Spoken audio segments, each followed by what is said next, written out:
Welcome to the David Pakman Show. It is very, very good to be back. We're back. This is a new show. It is not a repeat unless we're using this show at some future point as a repeat. But at least today, Monday, July 29th, this is a new show. It is not a repeat. I happen to get, it's just like when I don't even know what to compare it to, but I arrive back from my trip and I'll have stories later in the show.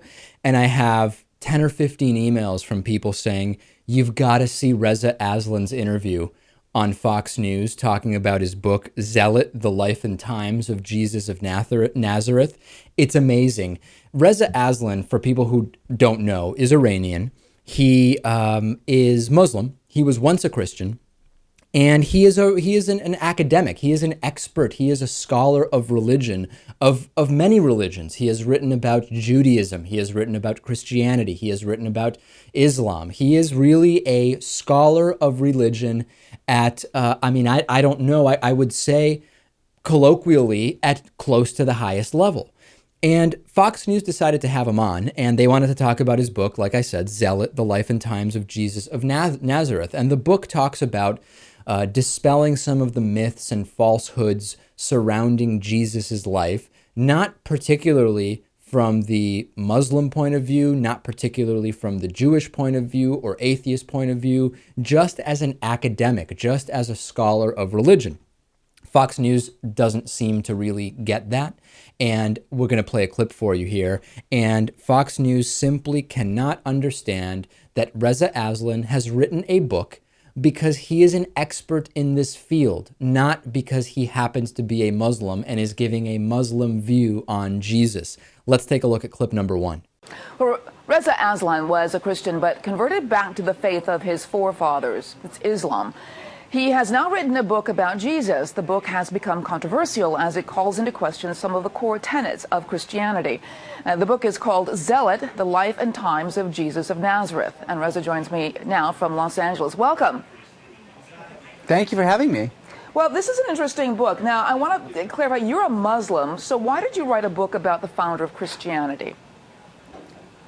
Well, to be clear, I am a scholar of religions with 4 degrees, including one in the New Testament and fluency in Biblical Greek, who has been studying the origins of Christianity for 2 decades, who also just happens to be a Muslim.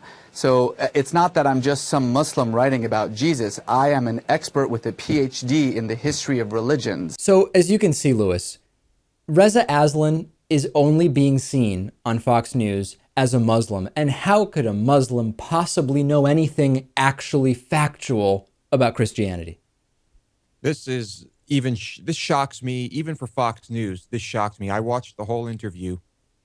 This was clearly just set up as an attack. The woman giving the interview has no concept of what's in the book, has no clue that this is supposed to be an historical account of the life of Jesus, and just reads off quotes from radical Christians who want to insult this man because he is a Muslim. And it continues and continues. Here's another clip number 2, and it's just more of the same. She just can't understand it, or at least has to play the role of someone who just can't understand it. Take a look. So it still begs the question, why would you be interested in the founder of Christianity? Because it's my job as an academic. I am a professor of religion, including the New Testament. That's what I do for a living, actually.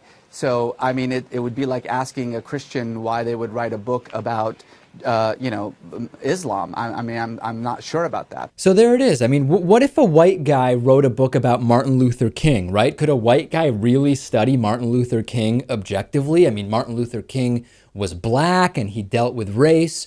White people couldn't possibly write books that are historical accounts, academic analyses of Martin Luther King. It's a complete double standard. And by the way, we know it's a double standard because when Bernard Goldberg, I don't know what name he uses now, just to give one example, when Bernard Goldberg goes on the Bill O'Reilly show and talks about how there's a war on Christmas and Bernard Goldberg is Jewish, does anyone say, wait a second, Bernie, you're Jewish. You're talking about the war on Christmas. Aren't you a little biased? Let's only focus on you being Jewish.